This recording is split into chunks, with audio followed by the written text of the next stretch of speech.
एक बार गांव के पनघट पर चार औरतें पानी भरने आई। पानी भरते भरते वे एक दूसरे से बातें करने लगी। चारों के एक एक पुत्र थे। बातों बातों में उन्होंने अपने पुत्रों के गुणों का बखान करना प्रारंभ कर दिया। पहली औरत बोली, मेरा पुत्र बहुत सुरीली बांसुरी बजाता है। जो भी उसकी बांसुरी सुनता है मंत्र मुग्ध हो जाता है। मैं ऐसा गुणवान पुत्र पाकर बहुत प्रसन्न हूँ। दूसरी औरत बोली, मेरा पुत्र बहुत बड़ा पहलवान है। इस गांव में ही नहीं बल्कि दूर दूर के गांव में उसकी बहादुरी का डंका बजता है। ऐसा गुणवान पुत्र भगवान सबको दे। तीसरी औरत कहाँ पीछे रहती, वह बोली, मेरा पुत्र कुशाग्र बुद्धि है।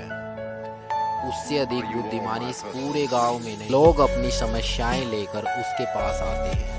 मैं ऐसा पुत्र पाकर धन्य हो गई हूँ। चौथी औरत ने सबकी बातें सुनी लेकिन कहा कुछ भी नहीं। इस पर वे औरत उससे कहने लगी, बहन तुम भी तो कुछ कहो, तुम्हारे पुत्र में क्या गुण है?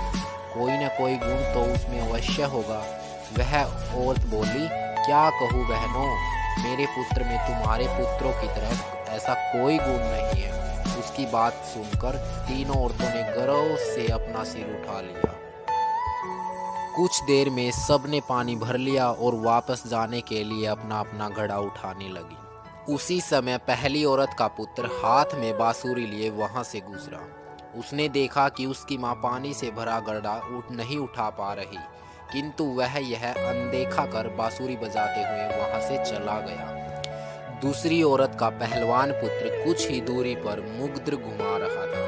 उसकी माँ कुएं से घड़ा उठाकर जैसे ही उतरी उसका पैर फिसल गया। किसी प्रकार वह संभल गई, किंतु पहलवान पुत्र अपनी माँ को नजर उठाकर देखने के बाद भी उसके पास नहीं आया और अपनी कसरत में लगा रहा। तीसरी औरत का पुत्र भी वहां से किताबें पढ़ते हुए निकला। उसकी माँ ने उससे कहा, पुत्र मैं दोनों हाथों से घड़ा पकड़े हुए हूँ, ये रस्सी जरा मेरे कंधे पर डाल दे। लेकिन वह अपनी माँ की बात अनसुनी कर वहां से चला गया। तभी चौथी औरत का पुत्र वहां आया और अपनी माँ के सिर पर घड़ा देख वह उसके पास गया और उसके सिर से घड़ा उतारकर अपने सिर पर रखकर चलने लगा। कुएं के पास बैठी एक बुढ़िया यह सब देख सुन रही थी। वह बोल पड़ी, मुझे तो यहाँ बस एक ही गुणवान पुत्र नजर आ रहा है, वही जो अपने सिर पर घड़ा लिए जा रहा है। माता पिता की सेवा करने वाले पुत्र से गुणवान पुत्र भला कौन हो सकता है? मोरल ऑफ द स्टोरी, गुणवान वही है जो अपने माता पिता की सेवा करे और साथ ही सबकी सहायता के लिए तत्पर रहे।